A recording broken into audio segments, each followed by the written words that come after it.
آپ حضرات کے سامنے ایک آیت شریفہ تلاوت کی، جس میں اللہ تعالیٰ یہ ارشاد فرماتے ہیں کہ وَإِذَا سَأَلَكَ عِبَادِي عَنِّي فَإِنِّي قَرِيبٌ۔ فرمایا کہ اے نبی کریم صلی اللہ علیہ وسلم، میرے بندے آپ سے سوال کریں میرے بارے میں تو آپ فرما دیجئے کہ بے شک میں قریب ہوں۔ اجیب دعوت الداعی اذا دعان، فرمایا کہ جب مجھے پکارتے ہیں تو میں ان کے پکارنے والوں کا جواب دیتا ہوں۔ اس کے اندر اللہ تبارک و تعالیٰ نے بتلایا کہ نبی کریم صلی اللہ علیہ وسلم اپنے بندوں کو، میرے بندوں کو بتلاؤ، اپنی امت کو بتلاؤ کہ اللہ تعالیٰ قریب ہیں، پکارنے والے کی بات کو سنتے ہیں، جواب دیتے ہیں، یعنی قبول فرماتے ہیں، تاکہ لوگوں کی توجہ ہر معاملے کے اندر اللہ تعالیٰ کی طرف ہو اور لوگ اللہ تعالیٰ کے ساتھ تعلق قائم کرنے والے بنیں۔ جو اللہ تعالیٰ نے اپنے نبیوں کا سلسلہ جاری فرمایا، انبیاء علیہ السلام کے سلسلے کا مقصد ہی یہی تھا کہ لوگوں کو اللہ تعالیٰ کے ساتھ جوڑا جائے، لوگوں کا تعلق اللہ تعالیٰ کے ساتھ مضبوط ہو۔ اس لیے جو بھی نبی علیہ السلام تشریف لائے، وہ اگرچہ ان پر ظلم بھی ہوتا رہا، زیادتیاں بھی ہوتی رہیں، لوگوں کی گالیاں اور مارے بھی برداشت کرتے رہے، لیکن پھر بھی ان کی یہ محنت جاری رہی کہ لوگوں کا تعلق اللہ تعالیٰ کے ساتھ مضبوط ہو جائے۔ لوگ کیسے اللہ تعالیٰ کے ساتھ جڑیں گے؟ وہ لوگوں کو اللہ تعالیٰ کے ساتھ جوڑنے کی محنت میں لگے رہے۔ اور حضور صلی اللہ علیہ وسلم کا بھی ساری زندگی اسی بات پر کوشش رہی کہ لوگوں کو اللہ تعالیٰ کے ساتھ جوڑا جائے اور ہر ایک کے در در سے ہٹا کر لوگوں کو ایک در پر جھکنے والا بنا دیا جائے۔ اس لیے آپ صلی اللہ علیہ وسلم نے ارشاد فرمایا کہ تمہیں جس چیز کی بھی ضرورت پڑتی ہے وہ تم اللہ تعالیٰ سے مانگو۔ یہاں تک ارشاد فرمایا کہ اگر تمہاری جوتی کا تسمہ ٹوٹ جاتا ہے تو وہ بھی اللہ تعالیٰ سے مانگو۔ حالانکہ جوتی کا تسمہ خریدنا ہر آدمی کو پتہ ہے کہ جیب میں پیسے بھی ہیں اور مارکیٹ بھی ہے، دکان بھی کھلی ہے، میں جاؤں گا لے کر آ جاؤں گا۔ فرمایا کہ اس معاملے میں بھی پہلے اللہ تعالیٰ کی طرف توجہ کرو کہ یا اللہ میں جوتے کا تسمہ خریدنا چاہتا ہوں، اس کے اندر بھی مجھے عافیت نصیب فرما، میرے لیے آسانیاں پیدا فرما۔ ہو سکتا ہے کہ آدمی ہلکی معمولی سی چیز دکان پر لینے جائے اور کوئی ایسا حادثہ پیش آ جائے، کوئی ایسی مشکل پیش آ جائے، آدمی کسی ایسی مصیبت کے اندر پڑ جائے کہ آدمی کو بہت زیادہ نقصان اٹھانا پڑ جائے۔ اور معاشرے کے اندر اس طرح کے واقعات دیکھنے کو ملتے رہتے ہیں کہ آدمی ہلکی پھلکی چیز لینے کے لیے گھر سے باہر نکلا اور کتنے بڑے حادثے کا شکار ہو گیا۔ تو اس لیے فرمایا کہ اگر جوتی کا تسمہ بھی ٹوٹ جائے وہ بھی اللہ تعالیٰ سے مانگو،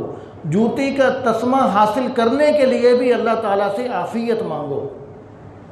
اور فرمایا کہ تمہیں جس چیز کی ضرورت ہے اس کے اندر توجہ اللہ تعالیٰ کی طرف کرو۔ جب آدمی اللہ تعالیٰ کی طرف توجہ کرے گا تو اس سے اللہ تعالیٰ خوش ہوں گے کہ دیکھو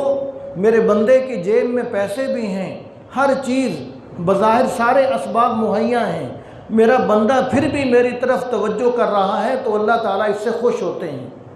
اس کی مثال ہم دیکھ لیں دنیا کے اندر کہ اگر ایک بیٹا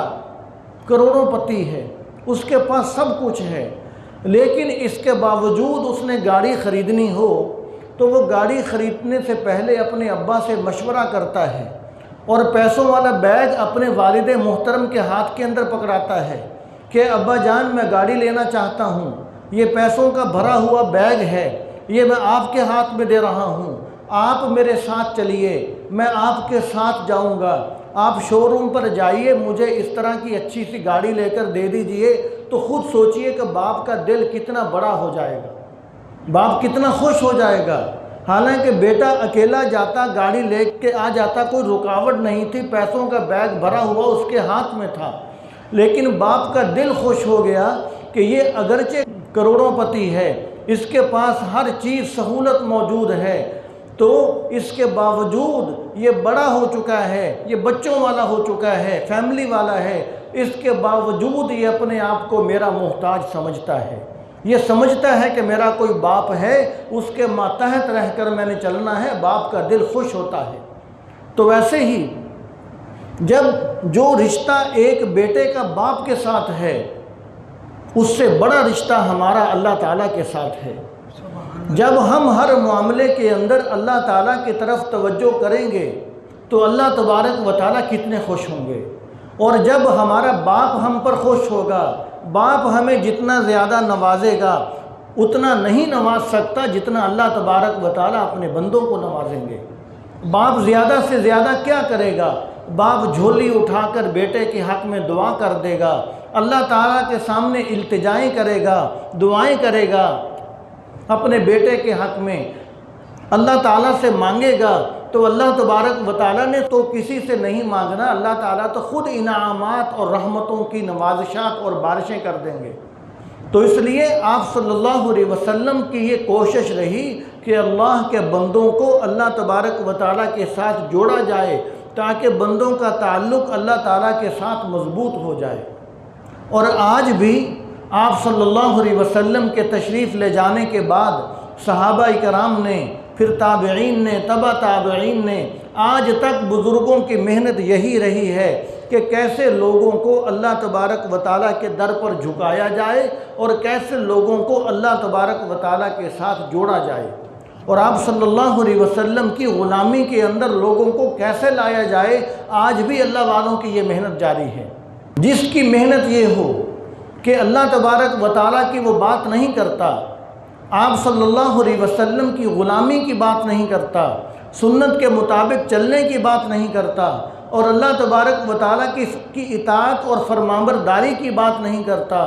دین کے مطابق جو زندگی گزارنے کی بات نہیں کرتا، وہ پیر نہیں ہے، سمجھ لیا جائے کہ وہ دنیا دار ہے،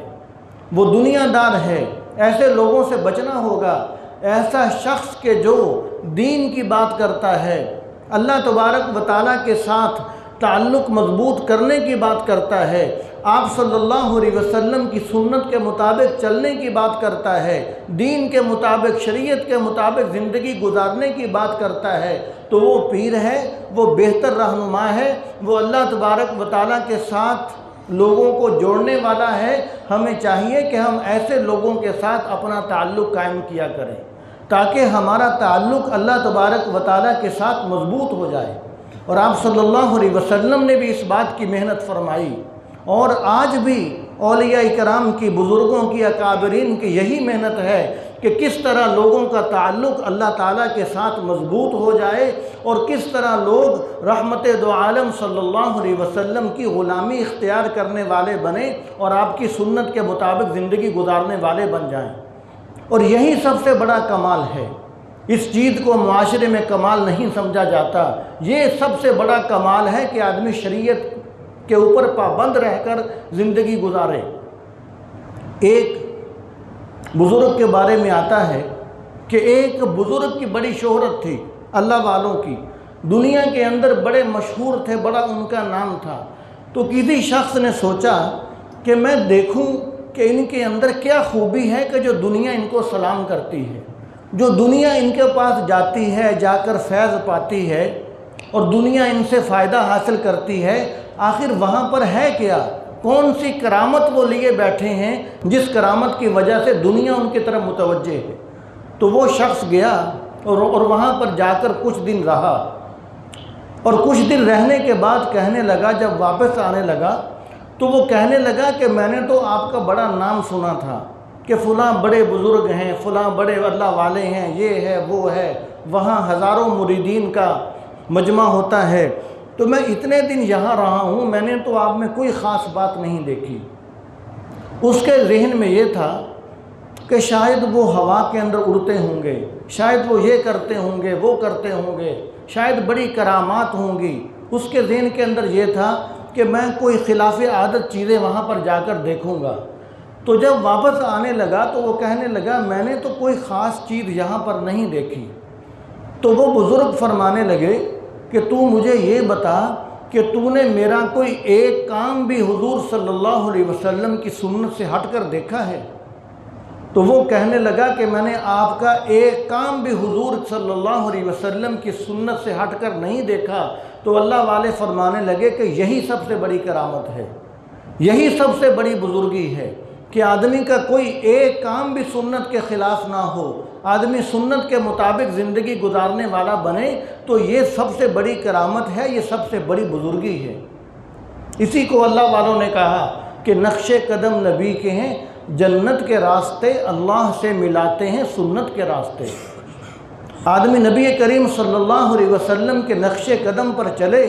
تو نقش قدم پر چلتے ہوئے آدمی سیدھا جنت میں پہنچ جائے گا، اور جب سنت پر چلے گا تو سنت پر چلنا، آپ صلی اللہ علیہ وسلم کی سنت پر چلنا، یہ جنت میں پہنچنے کا ذریعہ ہے۔ جس طرح آپ صلی اللہ علیہ وسلم نے اس بات کو ایک نقشے کے ذریعے سے سمجھایا۔ آپ صلی اللہ علیہ وسلم نے زمین پر ایک لمبی لکیر لگائی اور زمین پر لمبی ایک لکیر کھینچی درمیان میں، پھر اس کے دائیں بائیں بہت ساری لکیریں بنائیں۔ پھر آپ صلی اللہ علیہ وسلم نے فرمایا کہ دیکھو یہ جو درمیان میں لمبی لکیر ہے، فرمایا کہ یہ ہدایت کا راستہ ہے، یہ سنت کا راستہ ہے، یہ جنت کا راستہ ہے، یہ میرا طریقہ ہے، یہ میری سنت ہے۔ فرمایا کہ دائیں بائیں جتنی لکیریں ہیں وہ سب گمراہی کے راستے ہیں، فرمایا کہ سب گمراہی کے راستے ہیں۔ وہ جو درمیان میں لمبی لکیر ہے جو صراط مستقیم ہے، ہمیں بھی اسی پر چلنے کو کہا گیا، اور اسی کی ہم دعا مانگتے ہیں، اہدنا الصراط المستقیم، یا اللہ ہمیں سیدھے راستے پر چلا۔ وہ جو درمیان میں لمبی لکیر آپ صلی اللہ علیہ وسلم نے کھینچی تھی اس راستے پر چلا، اور وہ جو درمیان میں لمبی لکیر کھینچی تو وہ ایک لکیر تھی اور دائیں بائیں بہت ساری لکیریں تھیں، تو معلوم ہوا کہ گمراہی کے راستے تو بہت زیادہ ہیں، گمراہی کے راستے تو بہت زیادہ ہیں، لیکن ہدایت کا راستہ جو ہے وہ ایک ہی ہے، جس کو آپ صلی اللہ علیہ وسلم نے اپنے اس فرمان کے اندر بھی واضح فرمایا کہ علیکم بسنتی وسنتی خلفاء الراشدین المہدیین، فرمایا کہ تم پر لازم ہے کہ تم میری سنت پر چلو، یعنی میرے طریقے پر چلو، اور خلفاء راشدین کے طریقے پر چلو، صحابہ کرام کے طریقے پر چلو۔ فرمایا کہ یہ جو راستہ ہے یہ ہدایت کا راستہ ہے، اس سے ہٹ کے دائیں بائیں جتنے راستے ہیں فرمایا سب گمراہی کے راستے ہیں۔ تو اس لیے ہم پہ لازم ہے کہ ہم اس بات کی اہمیت کو سمجھیں، اور اللہ تبارک و تعالیٰ کے ساتھ ہم اپنا تعلق مضبوط کرنے والے بنیں۔ جتنا تعلق مضبوط ہوگا اللہ تعالیٰ کے ساتھ، اللہ تعالیٰ اتنے زیادہ خوش ہوں گے، اللہ تعالیٰ کی طرف سے رحمتیں، سکون، برکات اتنی زیادہ حاصل ہوں گی۔ اس لیے اللہ تعالیٰ نے فرمایا کہ نبی کریم صلی اللہ علیہ وسلم میرے بندے آپ سے میرے بارے میں سوال کریں تو آپ فرما دیجئے کہ بے شک میں قریب ہوں۔ اور جب آدمی اللہ تعالیٰ سے دعا مانگتا ہے تو اللہ تبارک و تعالیٰ خوش ہوتے ہیں کہ میرے بندے نے مجھ سے مانگا اور اپنے آپ کو محتاج سمجھا اور مجھے دینے والا سمجھا۔ اللہ تبارک و تعالیٰ اس سے بہت زیادہ خوش ہوتے ہیں۔ اور ہمیں جو اپنے بزرگوں سے باتیں سیکھنے کے اندر ملیں تو ان میں سے یہ بھی ہے، فرمایا کہ جب تم دعا مانگو تو فرمایا کہ دعا کے اندر 10 باتوں کا خیال کر کے دعا مانگا کرو۔ فرمایا کہ 10 باتوں کا خیال کیا کرو۔ جب ان 10 باتوں کا خیال کر کے تم دعا مانگو گے تو پھر تمہاری دعا کے اندر طاقت پیدا ہوگی، دعا میں قوت پیدا ہوگی، وہ دعا اللہ تبارک و تعالیٰ کے ہاں جلدی قبول ہونے والی بنے گی۔ اب وہ 10 باتیں کون سی ہیں؟ ان 10 باتوں کا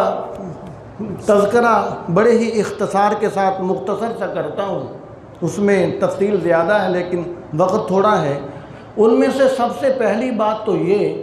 کہ جب ہم دعا مانگیں تو ہم اس نیت کے ساتھ دعا مانگا کریں کہ جس سے ہم مانگ رہے ہیں وہ ہماری بات کو سنتا ہے، وہ ہماری بات کو سن رہا ہے۔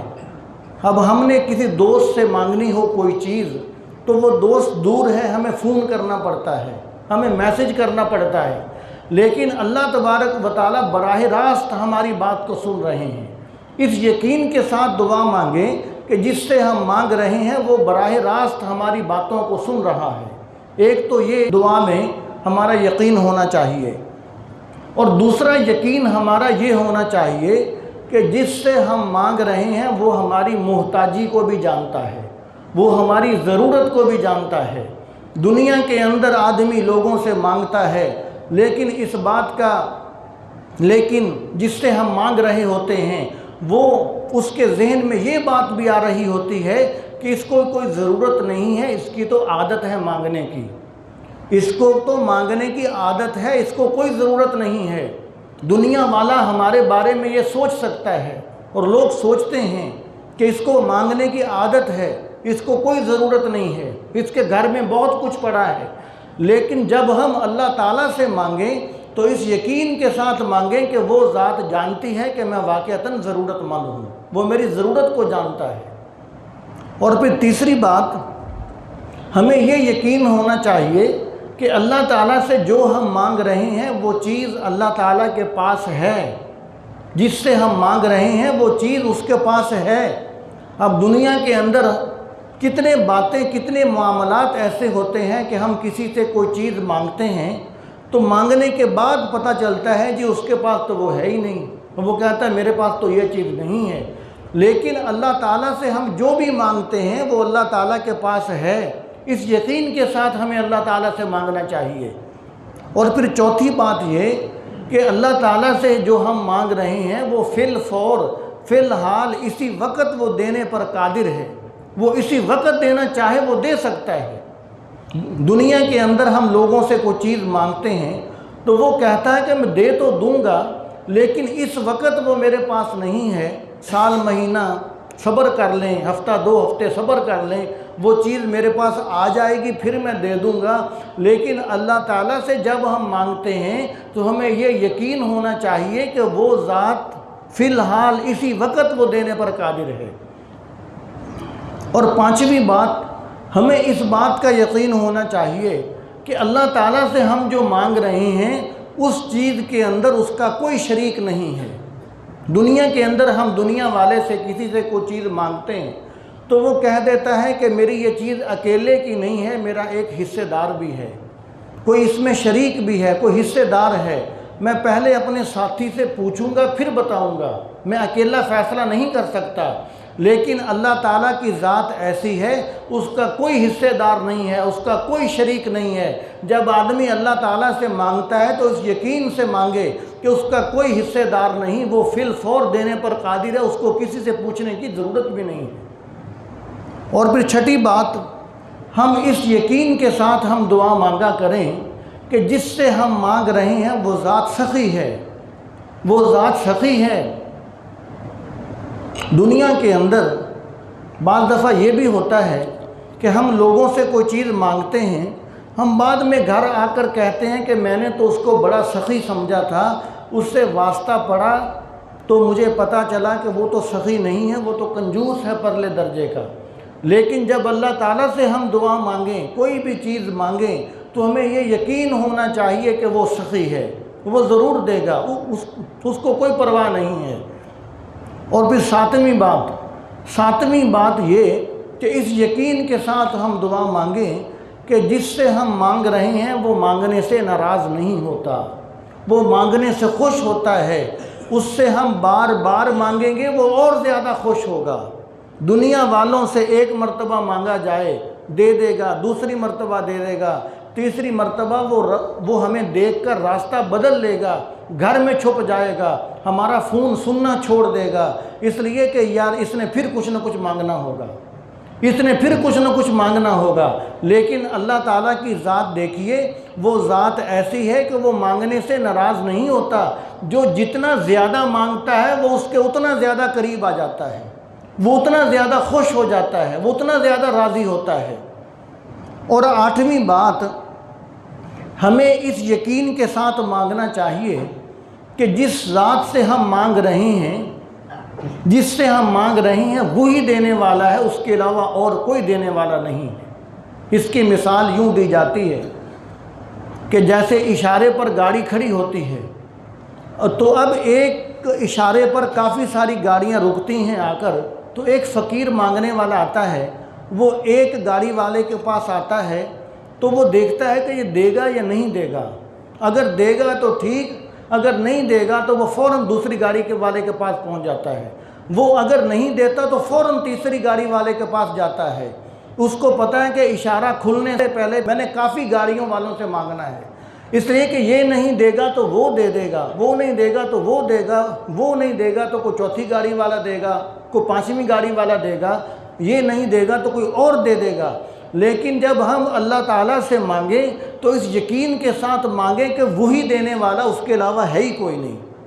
ہم 100 مرتبہ بھی اسی سے مانگیں گے، کروڑ مرتبہ بھی اسی سے مانگیں گے، پہلی مرتبہ بھی اسی سے مانگیں گے، اس لیے کہ ہم اس یقین کے ساتھ مانگ رہے ہیں اس کے علاوہ کوئی اور دینے والا ہے ہی نہیں. اور پھر نویں بات، ہمیں اس یقین کے ساتھ اللہ تعالیٰ سے مانگنا چاہیے کہ ہم جس سے مانگ رہے ہیں اس کے خزانے کبھی کم نہیں ہوتے، اس کے خزانے کم نہیں ہوتے. دنیا کے اندر کوئی شخص اربوں کا مالک ہے، کھربوں کا مالک ہے، اس نے اگر 15 روپے بھی ہمیں دے دیے، اس کے خزانے میں سے 15 روپے کم ہو گئے، 15 روپے کم ہو گئے، چاہے وہ اربوں کا مالک ہے. لیکن اللہ تعالیٰ کی ذات ایسی ذات ہے، وہ اپنی ساری مخلوق کو اس کی تمنا کے مطابق نواز دے، اس کے خزانے میں ایک ذرہ بھی کم نہیں ہوتا، اس کے خزانے میں ایک ذرہ بھی کم نہیں ہوتا. تو جب ہم اس یقین سے مانگیں گے کہ سب کچھ اللہ تعالیٰ سے مانگو، دل کھول کے مانگو، دنیا کی چیزیں بھی مانگو، آخرت کی چیزیں بھی مانگو، ہر نعمت اللہ تعالیٰ سے مانگو، اس لیے کہ اس کے خزانے کم ہی نہیں ہوں گے. اس لیے آپ صلی اللہ علیہ وسلم نے فرمایا کہ جب اللہ تعالیٰ سے مانگو تو جنت الفردوس مانگو، اس لیے کہ جب مانگنا اس سے ہے جس کے خزانے بڑے ہیں، خزانے کم نہیں ہوتے، تو پھر اس سے بڑی چیز مانگو، اس سے بڑی چیز مانگو. مانگنے پر تو کوئی پابندی نہیں ہے. آدمی اپنی حیثیت کو نہ دیکھے، دینے والے کو دیکھے کہ دینے والا کون ہے. اگر ہم اپنی حیثیت کو دیکھیں تو ہم تو ایک ذرے کے قابل بھی نہیں ہیں. ہم اللہ تعالیٰ کو دیکھیں کہ دینے والا بہت بڑے خزانوں کا مالک ہے، اس کے خزانے کم ہونے ہی نہیں ہیں، تو پھر اس سے دل کھول کے مانگا جائے. اور پھر 10ویں اور آخری بات یہ کہ ہم اس یقین کے ساتھ مانگا کریں کہ جس ذات سے ہم مانگ رہے ہیں وہ ذات کسی کے دباؤ کے اندر نہیں ہے، وہ ذات کسی کے دباؤ میں نہیں ہے، کسی کے پریشر کے اندر نہیں ہے. اس نے کسی کو جواب نہیں دینا. دنیا کے اندر آدمی مانگ رہا ہوتا ہے تو باپ بیٹے سے چھپ رہا ہوتا ہے، بیٹا باپ سے چھپ رہا ہوتا ہے، ایک دوسرے کے دباؤ کا شکار ہوتے ہیں کہ کہیں دوسرے کو پتہ نہ چل جائے، وہ مجھے ڈانٹ نہ دے.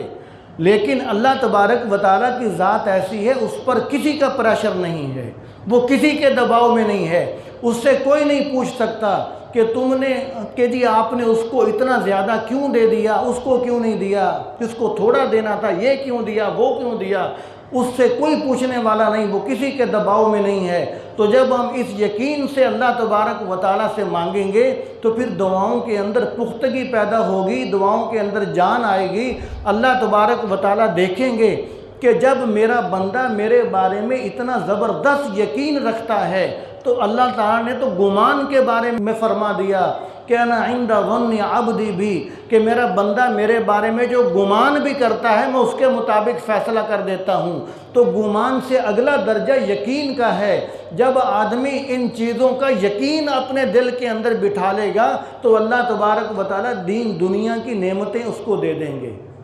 اس کے خزانے تو کم ہونے ہی نہیں ہیں. معلوم ہوا کہ اگر کمی ہے تو وہ ہمارے مانگنے میں کمی ہے. اللہ تعالیٰ کی طرف سے تو یہ اعلان ہے کہ ہم تو مائل بکرم ہیں، کوئی سائل ہی نہیں. ہم تو مائل بکرم ہیں، کوئی سائل ہی نہیں. ہم تو ہر وقت کرم کرنے کے لیے تیار ہیں، کوئی مانگنے والا ہی نہیں ہے. ہم دیکھیں، ہم جتنے مصائب میں، جتنی پریشانیوں کے اندر، جتنی مشکلات کے اندر گھرتے ہیں، ہماری توجہ دنیا کے سارے اسباب کی طرف جاتی ہے. اگر نہیں جاتی تو ایک اللہ تعالیٰ کی طرف نہیں جاتی. ہم دنیا کے چودھریوں کے دروازوں پر گھنٹوں گھنٹوں انتظار کرتے ہیں، گھنٹوں بیٹھ کر ان کی سخت سست باتیں سنتے ہیں، پھر بعد میں ہم اپنا مدعا ان کی خدمت میں رکھتے ہیں. تو جب گھنٹوں، جتنے گھنٹے بھی ہم دنیا کے اسباب میں لگاتے ہیں، کیا کبھی اتنے منٹ بھی بیٹھ کر ہم نے اللہ تعالیٰ سے مانگا ہے؟ ہم اپنے کام سنوارنے کے لیے، دین دنیا کے کام سنوارنے کے لیے ہم اگر پورا دن بھی اسباب کے پیچھے دوڑتے ہیں تو دن میں 24 گھنٹے ہوتے ہیں، تو میرا نہیں اندازہ کہ 24 منٹ ہم بیٹھ کر دعا بھی کرتے ہوں گے، ہم اللہ تبارک و تعالیٰ سے بھی مانگتے ہوں گے۔ تو ہمیں چاہیے کہ ہمیں زیادہ اللہ تعالیٰ کی طرف توجہ کرنی چاہیے۔ وہ مسبب الاسباب ہے، وہ خود اسباب مہیا فرما دے گا۔ آپ صلی اللہ علیہ وسلم نے تو سکھلایا کہ اگر آندھی آ جائے، بارش آ جائے، کچھ بھی ہو، تو آپ صلی اللہ علیہ وسلم خود بھی اللہ تعالیٰ کی طرف توجہ فرماتے تھے۔ وقت ذرا زیادہ ہو گیا، تو اللہ تعالیٰ مجھے بھی اور آپ کو، ہم سب کو عمل کی توفیق عطا فرمائے۔ وآخر دعوانا الحمدللہ رب العالمین۔